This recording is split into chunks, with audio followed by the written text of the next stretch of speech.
जय हिंद दोस्तों, स्वागत है आप सभी का हमारे छोटे से परिवार में। मैं शिवम कुमार इंजीनियर फैकल्टी आप लोगों के बीच रीजनिंग एक बहुत ही शानदार टॉपिक लेके आया हूं। इसका नाम है डायरेक्शन एंड डिस्टेंस। इसको हिंदी में बोलते हैं दिशा एवं दूरी। दिशा एवं दूरी एसएससी के जितने भी एग्जाम होते हैं जैसे SSC CGL, SSC MTS, SSC selection post इत्यादि एग्जामों में इसके बहुत ही डिमांडेबल क्वेश्चन रहते हैं। तो चलिए हम शुरू करते हैं दिशा एवं दूरी पढ़ाने।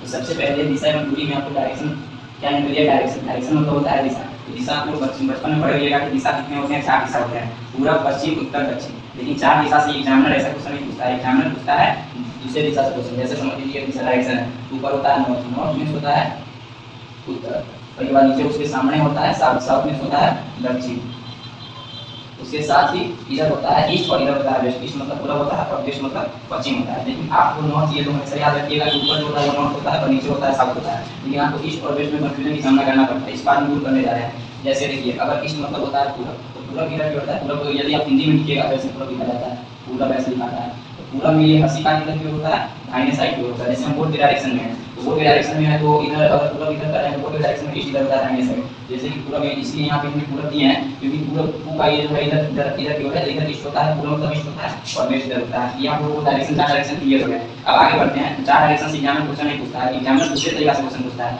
वो तरीका ये देखिए, नॉर्थ और ईस्ट के बीच में एक और दिशा होती है जिसको बोलते हैं नॉर्थ ईस्ट। नॉर्थ ईस्ट मतलब होता है उत्तर पूरब। इसके बाद फिर एक और दिशा होती है साउथ और ईस्ट के बीच में जो होता है दक्षिण और उत्तर के बीच में होता है उसको बोलते हैं साउथ ईस्ट। ये दिशा, और एक और दिशा है वेस्ट और साउथ के ईस्ट में साउथ वेस्ट, ये भी एक दिशा होती है। और एक और दिशा होती है वेस्ट और नॉर्थ के बीच में नॉर्थ वेस्ट। ये आपकी 8 दिशा के बारे में जानकारी होगी। इसके बाद आप लोग डायरेक्शन एंड डिस्टेंस के क्वेश्चन इजीली कर पाएंगे। तो चलिए आज इसके आगे और बात बता दें आपको। सबसे पहले आप लोगों को ये समझने में कोई परेशानी नहीं होगी। अब एक और बात समझाते हैं। आप लोगों को जानकारी हम दे दें कि ये इसमें समझना पड़ता है जिसको बोलते हैं लेफ्ट और राइट में बच्चों को बहुत ज़्यादा कंफ्यूजन की सामना करना पड़ता है। तो लेफ्ट और राइट का क्लियर कर लेते हैं। इसके बाद आपको कोई भी परेशानी नहीं होगी लेफ्ट और राइट में। तो लेफ्ट और राइट का मतलब होता है जैसे कि मान लीजिए कि ये आप हैं, आप लेफ्ट कर रहे हैं और यहाँ पर डायरेक्शन है। तो डायरेक्शन में सबसे पहले होता है लेफ्ट और राइट में कंफ्यूजन दिखा, लेफ्ट इधर होगा और राइट इधर होगा। जैसे अज्यूम करिए कि आप यहाँ पे चल रहे हैं, आप जैसे कि मान लीजिए आप चल रहे हैं इधर की ओर, जैसे कि आप अपने को अज्यूम करिए यहाँ पे हम ऐसे चल रहे हैं तो इधर ऊपर जो होगा वो लेफ्ट होगा। जैसे मान लीजिए जब ऐसे चल रहे हैं तो ऊपर जो मेरा बायां हाथ है ऊपर लेफ्ट होता है और ये मेरा दायां हाथ नीचे राइट होता है। राइट होने में आपको अब कोई भी परेशानी का सामना नहीं करना पड़ेगा। इसके साथ ये प्लान कोड आप समझ लीजिए, उसके बाद आप इजी क्वेश्चन कर पाएंगे। जो भी पॉइंट है एक मिनट मैं आपको बता दूं, मेरा ये पॉइंट मुझे इसको लिखना पड़ता है, इससे थोड़ा टाइम लगता है। तो चलिए उसको मैं अभी क्लियर कर रहा हूं। जैसे कि मान लीजिए एक और बहुत ही इंपॉर्टेंट है, इससे आपको बहुत ही क्वेश्चन इजीली सॉल्व हो जाएगा। जो कि है जैसे मान लीजिए राम 15 किलोमीटर, ये क्वेश्चन अलग आगे आपको बताएंगे। जैसे कि राम 15 किलोमीटर पूरब की ओर चलता है और फिर उसके बाद 15 किलोमीटर पश्चिम की ओर चलता है।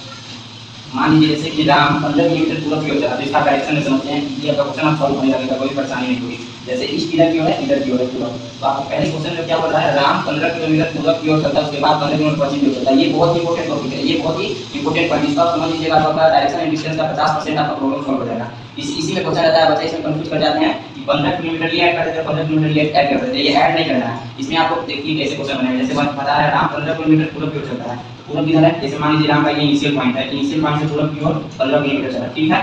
उसके बाद तो क्या बोल रहा है? उसके बाद 15 किलोमीटर पश्चिम की ओर चलता है, तो पश्चिम किधर है? इधर वेस्ट की ओर। तो फिर यहाँ पे आया 15 किलोमीटर की जगह इनिशियल पॉइंट 15 किलोमीटर पश्चिम की ओर आ गया। जैसे हम पूरा कितना हिस्सा तय किया? 0 किलोमीटर तय किया, 30 किलोमीटर। लेकिन वो अपने मुख्य बिंदु से कहाँ रहने क्वेश्चन पूछता है तो आपको मुख्य बिंदु से 0 के स्थान पर किलोमीटर के स्थान पर इसी में बच्चे कंफ्यूज कर जाते हैं, ठीक है। और इसके बाद जैसे मान लीजिए अब इससे मेरा मतलब ये होगा कि सबसे बहुत बड़ा इंपॉर्टेंट टॉपिक आपको ये समझ में आया कि जैसे मान लीजिए कि अगर अपोजिट डायरेक्शन रहेगा और डिस्टेंस सेम रहेगा और अपोजिट डायरेक्शन रहेगा तो उसका वैल्यू 0 हमेशा होता है। तो